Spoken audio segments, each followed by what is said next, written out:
Welcome to the Ave Podcast with Cal C on South Sharav Radio.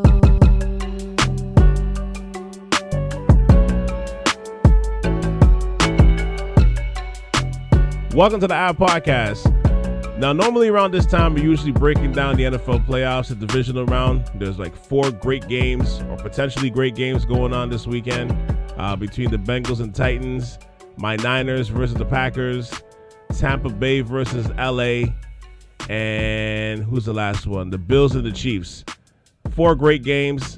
Normally we breaking this down, but due to the unregularly scheduled Rona, we're going to be pushing that back to next week, at least in terms of the playoff breakdown, the full episodes anyway. But I do want to at least give my picks before we pivot over to another topic that I wanted to discuss, which really grabbed my focus today, and I want to kind of get into that, which is regarding the situation with the upcoming Winter Olympics, the whole situation with China regarding the human rights issues, and the comments made by a one percenter regarding his thoughts on the human rights issue. So we're gonna get into all of that with my South Sharav family member Kevin W. But yeah, like I said, I wanted to still get in my picks at least, even if it take a couple of minutes. Bengals and Titans are the first game. I can't wait for that one. Derrick Henry's back. Everybody got to tuck in their chains. I'm gonna go with Tennessee on that one. They're probably gonna win about, I want to say 24-18. But I expect a really good back and forth. I have a feeling Joe Burrow is really going to put a stamp on his future star status in this league during this game. But I think Derrick Henry's coming back. He's got fresh legs. He's been rested for the last 9 weeks, healing his bone, but the rest of his body's been rested up. He's ready to go. I expect him to have at least 20 to 25 carries, over 100-something yards. Let's say about 130 yards. I think he's ready to go. Everybody's healthy on this team. People are sleeping on the Titans, so I have them going. And I got to go with my Niners against the Packers just because of history. For some reason, every time the Niners are in a playoff game or in a playoff atmosphere with the Packers in the Aaron Rodgers era, we seem to have his number for some reason. I had no doubt that Nick Bosa is going to clear protocols, so he's going to be playing. I'm pretty sure Fred Warner is going to be playing. So I'm expecting big things from my team in that game. It all comes down once again to Jimmy G. If Jimmy G is a great game manager, we will pull this out. It's going to be a very tough game. It's probably going to be, I can't even say it's going to be the game of the weekend because this is like, again, 4 really great games. But I do expect my team to pull this one out. We're kind of rolling right now. I expect Aaron Rodgers to be Aaron Rodgers, but I think we're just going to have a little bit more. It's going to be a close game. I expect it to be high scoring. I'm going to say my Niners are going to pull that out 33-30. Last second field goal. We got this. Yes, I'm talking with my heart right now. I don't care, but I think we got this game, and I think we're getting ready to go to the NFC Championship game. The matchup after that is Tampa Bay versus LA. I would definitely take the Buccaneers in this one, but I think those injuries to like Godwin, we don't know if Fournette's going to be playing. Hopefully he is, but if he's not, I think you're going to have as much. You need to have your weapons as much as possible right now, and LA's kind of rolling a little bit, but it comes down to Stafford over Brady, and as good as LA's defense is right now, Brady's just tough, man. He's just been through too many wars, so I just expect Tampa Bay to pull it out. I would say that one's probably gonna be about 8 points. So I want to say that one's gonna be, let's say 27-19. But I expect the Buccaneers to pull that one out. The last one, Bills and the Chiefs. It's hard to beat a team twice in a season. The Bills, they faced Kansas City in Kansas City the first time. They kind of beat them up a little bit, and that was probably like week 5 or week 6 into the season. Kansas City's kind of rolling a little bit right now. That's kind of like a pick'em game, to be honest. I'm going to roll with Kansas City in this one, but that one's going to be tough. I expect that one to go down to the wire. I expect the last second field goal. I'm not even going to put a score on that one because I just think that one is going to be really tight. That one's going to be really high scoring as well. definitely have your popcorn, your chips, your liquor, your beer, your libations. Have everything ready for that game. That's going to be a shootout. But I think Kansas City pulls that one out by the skin of their teeth. So who do we got? So basically we got the Titans versus the Chiefs in the AFC Championship, and San Francisco and Tampa Bay in the NFC Championship. Those are my predictions. If I'm wrong, I'm going to completely edit this out. I'm joking. But those are my predictions going into next week's matchup. Hopefully I have them all right. We're going to be talking about that. All right, but let's pivot right now. We're going to talk about this whole Winter Olympic situation with regarding China, human rights, as well as the part owner of the Warriors' comments regarding his thoughts on the human rights issue. So we're going to dive into that right now. Let's go. Given all the stories that we've heard about China within the last few years regarding human rights issues, you hear talk about countries, that they should pull out of the Winter Olympics in protest, especially regarding the disappearance at one point, of that Chinese tennis star, Peng Shuai. With the the Winter Olympics approaching in the next couple of weeks, should some of these countries pull out of these games? Only if they don't need their shipments of goods and services from China. Because there's no way they're going to get out of that scot-free. No. Look, it's funny, right? But money talks, and China controls a lot of countries' debt. Yeah. China controls a lot of goods and services that we consume here at cheap prices. The 58 cents for 3 bulbs of garlic at Walmart, that comes from China. You know what I mean? Mm-hmm. Like all that produce that you find at Superstore and whatever, a lot of it comes from China. And they I'm pretty sure they won't go quietly. They'll shut you down. Yeah, that's the part that makes it tough for these countries, right? Like, if you're in a situation where you're doing business essentially with that country, I mean, if you decide to kind of back out now, will China essentially pull a Petty Pendergrass and just start having, their company stop supplying you with the things that you need or make, anything from like trinkets to produce to meats to an iPhone, right? Like if they loan that country that they decided to put money into, do they start charging more interest on those loans? You know what I mean? Like that's the whole thing is not just like a moral issue at this point. It's now become a political issue, a financial issue. You know what I mean? So for the people that's trying to wanting to have this moral high ground, and I'm with you. I totally get that. I mean, it's way more complex than just simply taking a stand. And let's face it, like China right now to the world, they're like more than a superpower. They're like Thanos. Where they're positioned in the world, everybody's afraid to piss them off. Yeah. It's China could be like that landlord that you just will not speak up to, you won't speak up against kind of thing, because they can evict you at any moment. Any moment. Yeah. So yeah, they can turn off the lights for a lot of people. Like a lot of people don't realize on a higher scale, and even I don't have all the answers, but I do know that China controls a lot of the U.S. debt. They're also well involved with, let's say, it's Winter Olympics, but whatever. They're heavily invested in the Caribbean, in Africa, and who knows how many other European countries, right? So they're always going to have a seat at the table. Yeah. So, and it's funny, but the last person who really had the audacity to speak up against China, or at least, puff up his chest a little bit and say it with his chest, was the last president of the United States. Has anybody else really even dared? And he was on an island by himself, right? Because basically, here in Canada, we're like, no. I still need my Dollarama shipments. You know what I mean? Mm-hmm. I still need that stuff coming in, But a lot of other countries were just like, mm-hmm. He's speaking for himself, not us.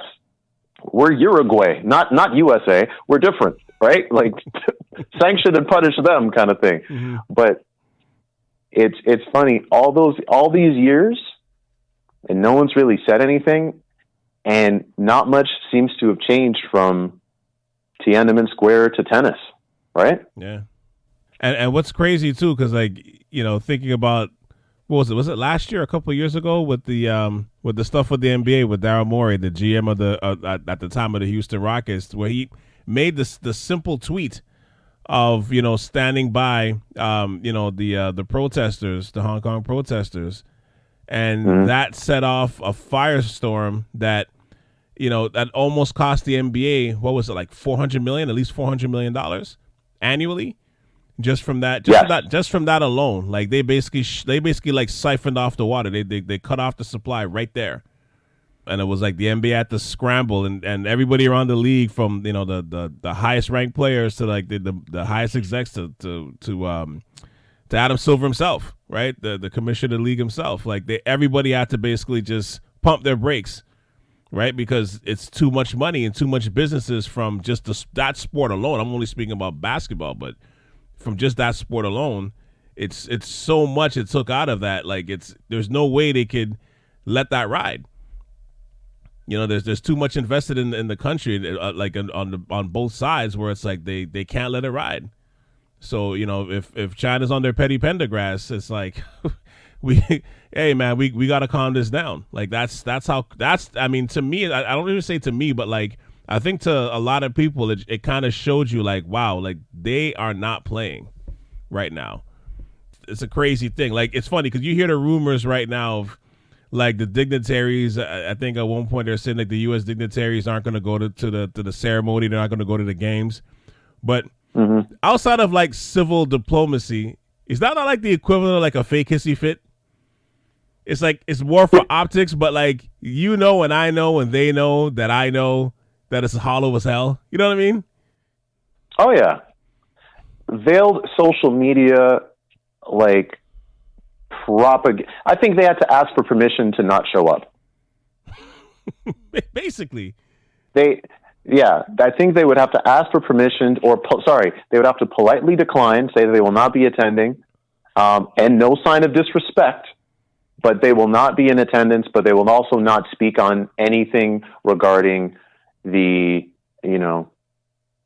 human rights slaughter and genocide of Muslim Asians, I believe. Is that right? Yeah. And it's amazing. It's not just China. It's not just like the Chinese government. Is it really getting covered in the news?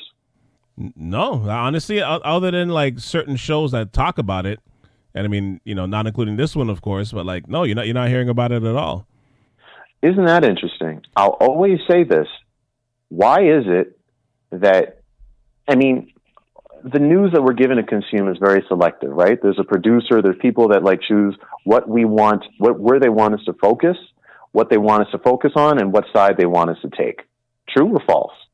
Like we're learning that now. Media 101 is basically control the story, guide people in a certain direction. Right? But our media outlets, our main media outlets, you'll realize a couple things. Number one, whenever it's a labor issue, like even with the NBA, the workers are usually made out to be the bad guys in how they're being portrayed, right? Mm-hmm. On media outlets. Like when Air Canada goes on strike, and look at them. They're delaying flights. In whatever the case may be. These people just want better conditions, right? If Walmart went on strike, they'd be perceived as like, oh, what about the customers, right? But it's like, yo, we're being treated like shit. But now, like, and even on this side of things, we'd be pointed towards caring more about Britney Spears' conservatorship than we are about human rights violations and genocides that are still occurring in 2022, right? Ongoing. And for a government to be like, shut up about it, and for countries to be like, shut up about what? Right? to get their cargo. Like, really? What's wild though too is like there's the reports of the countries out there that are basically telling their athletes basically do not take this time to stand on the soapbox and talk about human rights issues. Don't get on your moral soapbox here regarding this stuff. Like, if you're going to do that after you leave the country. Like, they're basically saying, like, if you do that while you're in the country, we can't help you. Which is like, that to me is probably one of the wildest things that, like, it's such an underrated part of, like, the story. Like, the fact that, like, a country is telling you, like, yo, Calvin, I know you feel about this, but you utter a vow in regards to this issue. We'll see you in a few weeks. We'll take care of your family. How about that? Like, it is wild, man. Like I'm looking at that from that perspective. I'm like, yo, that is crazy right now. Because that's the thing in China too. Like they control, like social media is being used. You know what I mean? Like certain messages aren't going to fly. So it's like even your Wi-Fi, it could get spotty in certain situations. So it's like you can't just go out there and just even like type something out on Instagram like that. Like it won't even make it. It won't even make it past like this. It won't even make it over the fence. I think they have their own government-run Facebook and Instagram and social media, right? Yep. They don't have external. It's very heavily censored. Right. But I mean, like, let's be honest. I don't know how much different we are. You know, one might be overt, one might be covert in how it's being done in terms of monitoring people's movements. But to that degree, okay. Enes Freedom, formerly Enes Kanter, right? And his invitation by Yao Ming, you know. Mm-hmm. Oh, what does this guy do? He's a basketball player? Get Yao Ming to invite him over to China, kind of thing. How frightening might that be in terms of accepting an invitation like that, where you're like, yo, I might not come back. Don't give away my roster spot, but I'm just going to go over for this Yao Ming tour for a minute. But you know what I mean? Or in 2022. I was going to say, or he can just say no. Like, he could do that too. I mean, he said that right now he's going to accept. And, you know, and the way he's talking, he's like, I don't want the glossy tour. Like, I want to see how these people are being treated. You know what I mean? He's and I'm like, Enes, I'm like, I respect the spirit of it, but I'm like, man, I don't know. I don't know how that's going to work for you. You know, because I mean, already in his own country, in his own home country. Well, now he's got his green card, so he's fine now. He's an American citizen now, so he's okay to talk up. But like, even to go to Turkey, like, he can't land in Turkey. He might not come back either.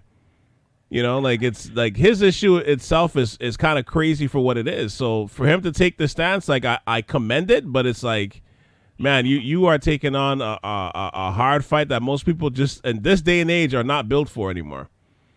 Well, it's glad to see that the NBA is supporting him as well. What? Sorry? What? Oh, they're not? What? He's left off on the island by himself? Oh, okay. Sorry, Calvin. I just got the bulletin. Yeah. No, it is interesting, but I do think I have a way for him to make it. You know, to make it there and back safely. Just strap Larry Bird to the front of his chest and slap, I don't know who else you can at the back. Slap Tom Brady at the back. You know what I mean? Have them walk around him at all times. That way everyone's going to be like completely concerned about his safety and well-being, right? Nothing's going to happen to him. Maybe Luka Doncic on his left and I don't know, whoever on his right. But that's the only way. I don't even think you have to go that deep. I think you just have to use Tom Brady's game-worn jersey and strap it to his back. All right, which ended up overseas and they found it? Mm-hmm. Yeah. Amazing. Isn't it, Calvin? They found a jersey for Tom Brady. You know what? Sorry, go ahead. Go ahead. No, tax dollars at work. Go ahead, sorry. No, I want to address something, though, that the part owner of the Golden State Warriors mentioned, and I want to make sure I'm pronouncing his name correctly. It's Chamath Palihapitiya. I believe. I'm not sure if I'm pronouncing the last name correctly. Which is, pretty sure you didn't, but okay. Yeah, okay. Well, in the All In podcast, where they were discussing human rights issues facing the Uyghur minority in China, he said that basically nobody cares about the genocide that they're facing, and that for him specifically, that is below the line of his priorities and things that he cares about. And to me, it's crazy for two reasons. One being that he himself is a minority. He's Sri Lankan, and he's saying these things, which is like, I would say, is pretty reprehensible. Coming from his perspective especially, it's wild for somebody like him to say that. The other thing is, did he just express a hard truth? People, that are in his position, that 1% or less, don't really care either? Well, he made the statement, and the truth is a hard pill. It definitely is. It is a hard pill to swallow. But the question is, has the world proven him wrong? He was punished for his statement, but is the world like, no, we actually do care, and we're making measures and we're making steps to make sure the genocides, the genocides don't happen. Genocide is wrong. We condemn this, that, whatever. But it is tough. February 4th is coming. Countries are going to be showing up, happy, smiley, wearing uniforms, doing whatever winter sports that they want to be doing. Mm-hmm. People are going to accept their gold, silver, and bronze medals and flowers. Right? They're all going to go through it. Is this man wrong? Has there been a country to have a collective outcry, a powerful country to have a collective outcry saying, no, we condemn this? And it's funny because he said it's a hard truth, and of course, obviously he's walking a lot of this back, but I have a quote. I want to quote a lyric from a poem that was written by Clifford Smith back in 1997 when he said famously that still don't nothing move but the money. A group that he was involved with, I think it's called Wu-Tang. That's the reality of things, right? As long as the money is moving, anything that gets in the way of that, meh. He's walking everything back in terms of, and his business partners that are connected to him are distancing themselves from his comments on that show, and rightfully so. But I think it's a little unrealistic to think that he's the only one that thinks this way, especially when big business is involved. Like the part about this that makes it crazy is that there's so many businesses, particularly North America, that are tied to China in some way. So to take their money or their work distribution deals, or their cargo and have their products made from out of these factories where the labor is getting paid pennies on the dollar or cents on the dollar, especially when like the end result of it all is hundreds of millions or billions of dollars in profits for you and your company. Can you turn back around and try to police how this country deals with their people? It's probably a rhetorical question, but you know what I'm saying, right? Like, how do you do that? Bro, Calvin, we've been wearing sneakers for 30 years. Did you ever care how they were being made? I would say most people don't. Yeah, it's a great question because even Enes Kanter himself, Enes Freedom himself, while he's making all these comments and try to shout down the things that's happening in China, he himself is wearing Jordans that are made in China. He's got a shoe deal himself. That's the conundrum in this whole thing. The sad truth is sneakers, cell phones, electronics, and almost everything that we take as like commodity goods and whatever the case may be, right? They're a lot like hot dogs. We enjoy them, but nobody wants to know how they're made. We really don't want to know. We just want the box. We want to smell that shoe, fresh out the box, test it out. Can I try the left shoe, the right shoe now, please? Yeah, okay. Look, this will go good with my, with my throwback jersey. We're on our way. To be fair, we've been rocking sneakers for 30 years. Much longer right? than that. Sorry, we've been rocking. We've cared about our sneakers for like our shoe game for like 30 years. Right. Never really, nobody's really been up in arms about it. And I'm pretty sure some athletes may have spoken up on it before, but it's amazing. It's like nobody's supporting Enes with his statement. Because when you do take on a power that big where like, if your government's like, yeah, we have embassies, but we can't protect you from, I mean, technically we have a safe embassy, but we would just suggest that you avoid this country. It's tough. It's tough. The CEO of Apple can't say anything and stand with support. You know what I mean? And Phil Knight won't say anything. And Zuckerberg won't say anything because I'm pretty sure Oculuses aren't made in America. Or the Walton family can't say nothing. Exactly. So it's like, who's going to say anything? And if anybody does say anything, what kind of platform are they going to be given? And when you do say something that might be actually like correct, but people don't want to hear it, backtrack your statement. Is it that ignorance is really bliss? Yeah, like is that the underlying? It's a terrible comment that he made, but like like I said, to me, it's kind of like he showed you like a tiny glimpse of how the sausages get made in that comment. Do you want to kind of ignore it at the same time? It's like, it's reprehensible, yes, but do we ignore it because it's reprehensible, or do we like take it on like, shit, he might be something to what he's saying here? You know what I mean? And it's a sad truth that like he doesn't care, and do people in his position feel the same way? Like I said, I find it hard to believe. I'm not pointing out names and calling names out, but I find it hard to believe that he's the only person that thinks that way. It's like it's an organization that has the one rogue person that's taking it down. Like, you see that in like superhero movies and TV shows, but in real life it doesn't work that way. It's usually more than one. So that what we're given on the news is heavily filtered, right? It's carefully selected, and what we're supposed to care for is delivered to us at least 3 times a day. In the morning with your morning news, at lunchtime, 6 o'clock, and then at 11, unless you subscribe to a 24-hour news cycle, right? That's the news that we get. We are the bottom of the food chain here. We are the shrimp. You know what I mean? We're bottom rung of the ocean.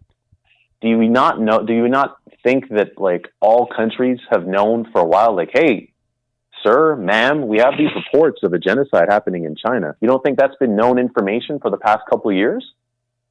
Or longer? Do you not right. Or decades? Have we never seen a Free Tibet sign or T-shirt or anything like that? Like, have we never seen that? We're like, what's that about? Have you not seen people in front of like I don't know. Unfortunately, I don't know what the proper name is. Is it a Tibetan temple or something? Like one of those, if you have those in the GTA and people are out there with their, they're trying to get you to honk their horn and so in support. Mm-hmm. Like, that's the best that can be done because, it's a Saturday. I'm doing 60. I did my part, Mm-hmm. That's not, nope. But other people that are higher up, they have this info. No one's saying anything. That's the scary part. Like, what if? Because who knows what the population is down to? But if human rights are being violated, and it's like, yeah, but we just don't want to talk about it. We need these phones delivered for Q4. Christmas is coming. We don't want to disrupt the shipment. Like, is that where we are? But I think too, it also speaks to it. And I mean, I'm really not trying to stand on a soapbox here, but like it does speak to that. It's kind of the same thing that we're seeing on a lot in this world is until it affects you specifically or somebody close to you. People usually don't care about a lot of things. You know what I mean? And I think that's kind of like the front line point of view to this is like which is kind of sad. It's the underlying thing that from what Chamath has said, it's unless it's really affecting you to that degree, you don't really care. You know what I mean? Which is like that. And I mean, I'm saying this from a societal standpoint. Like, that's the sad part of it, right? Like the average person, if this is affecting somebody in their family, their brother, their sister, their aunt, you know what I mean? That type of thing. It's like, you're going to take that way more serious and do way more things to try to shut that off or stop what's happening. But, until that's being said, or somebody in power is gonna make that move or say, make that move to try to stop what's happening. it's unfortunately like, I don't know what you do in this situation, because it doesn't seem like it's gonna stop. And what's crazy too is like that, even the whole thing with the tennis star, it's like, it's that situation. I mean, the fact that that's even a topic, like, you know what I mean? Like, she speaks her mind, saying that she got sexually assaulted, and she just, all of a sudden, it's like there's countries basically asking for proof of life for her, I should say.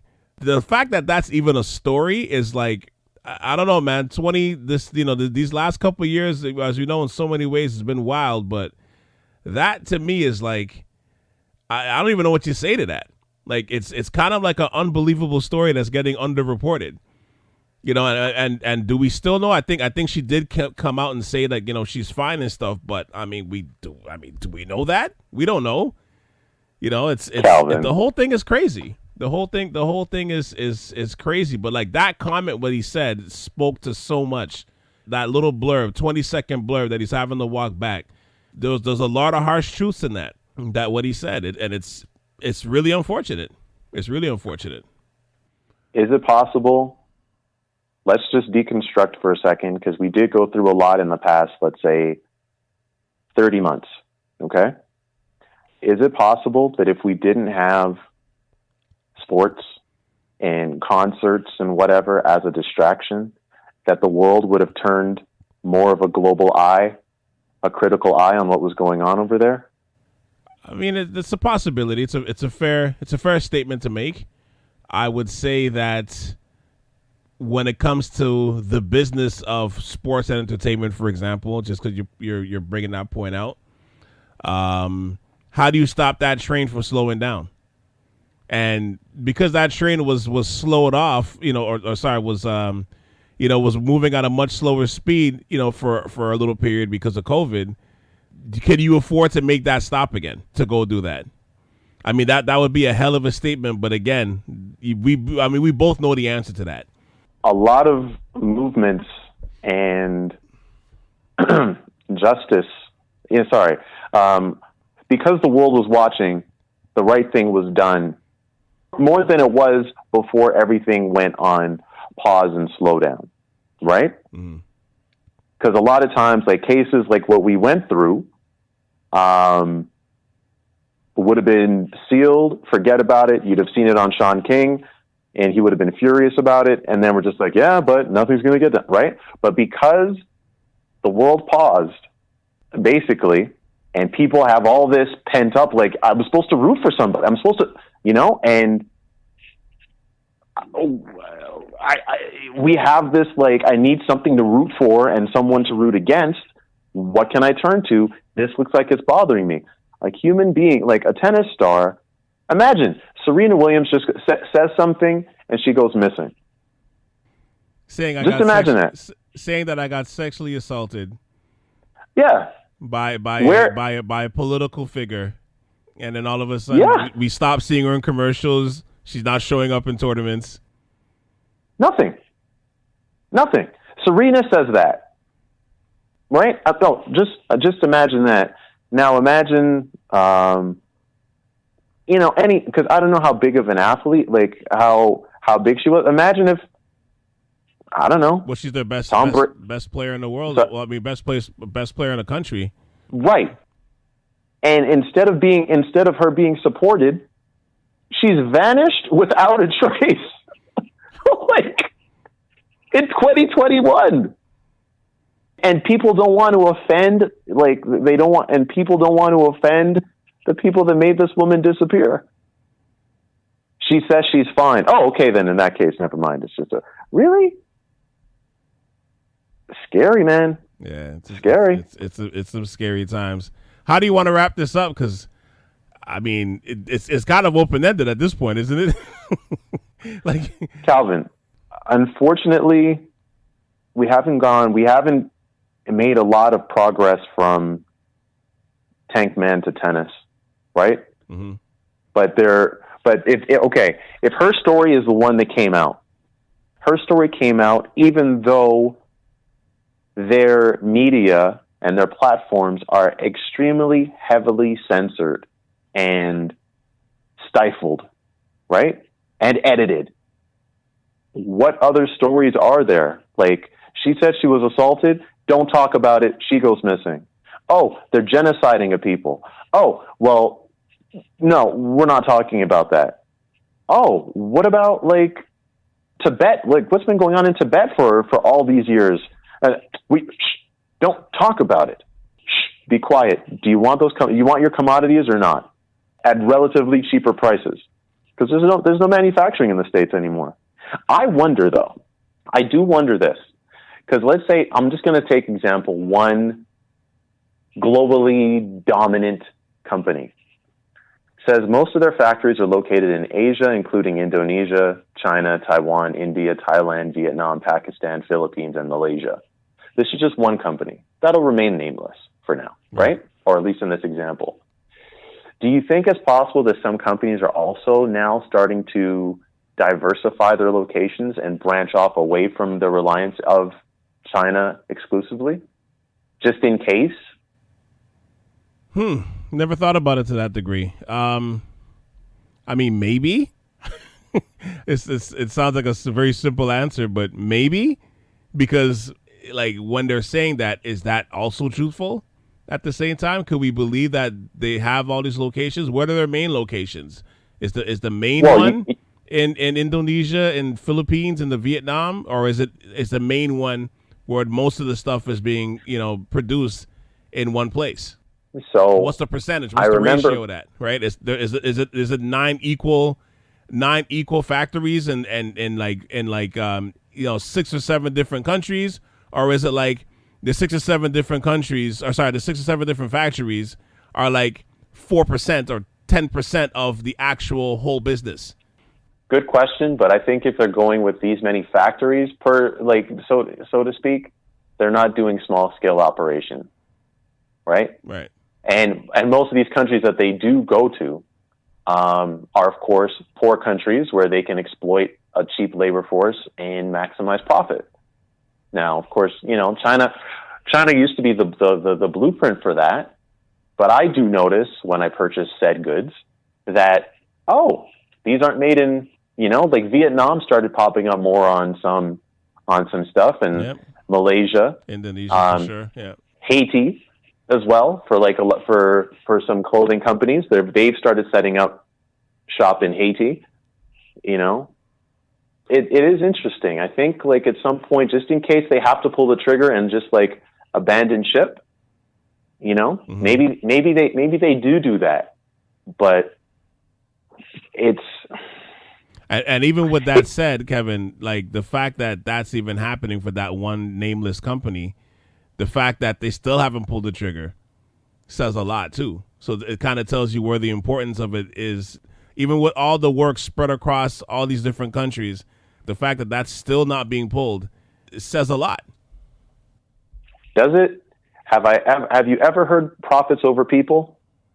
Whenever you ask as to why things are the way they are, why things haven't changed, why certain decisions are made that don't seem to be right, have you ever heard like profits over people, or that as a not a mission statement, but as a raison d'être, as a modus operandi?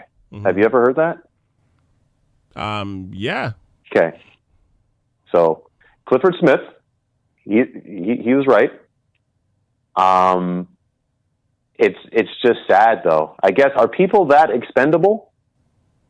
When it comes to that level of business, I don't know. I don't know. Like the answer, the example seems to be yes. I don't know if that should be that. I mean, I don't think that's the answer, but the examples, it reads different than what's being said. It's scary, isn't it? That like you could be hung out to dry, or like, if anything happens, we can't come save you. So be quiet. By the way, here's your uniform. Here's our flag, and best of luck. And make sure that flag is ironed so that when you do win, it won't show that that's crinkly when it's wrapped around your shoulders. That type of thing. Like it's crazy. It's crazy where things are, man. But it bears watching over the next few weeks or so, But with that said, let's wrap it up here for the time being. But as always, for these type of topics, thank you for hopping on for the ride for the for the last half hour or so. Yeah, I wasn't trying to go to China anytime soon anyway. So thanks for putting me on the list, Calvin. I really appreciate it. No problem. You think this gets us banned? I don't think we said anything that gets us banned, does it? I'm sorry, what was that? Go ahead. I mean, if Sonny Weems's treatment is any indication, I'm sure we'll be more than welcome after putting this pod out. Yeah, good job, Calvin. No problem. All right, so thank you for hopping on this podcast. It's been a pleasure. Thank you, sir. Thank you. Yep. But thank you everybody for listening to this last episode of the Ave Podcast. We'll be back next week. As always, stay locked into southsharav.com if you want to swan dive into the catalog of my podcast shows. Hit the like button, the favorite button. As always, rate, review, and subscribe. Leave comments. Please continue that 5-star loving on all platforms when you can. And take care of yourself. Have a great weekend. For Kevin W., this is Cal C. And this Don't put my name out there, fool. What's the matter with you? What? Shut up. Wait a minute. I just got a text from Yao Ming. He's inviting me to China. Can I finish? Should I go? Sorry.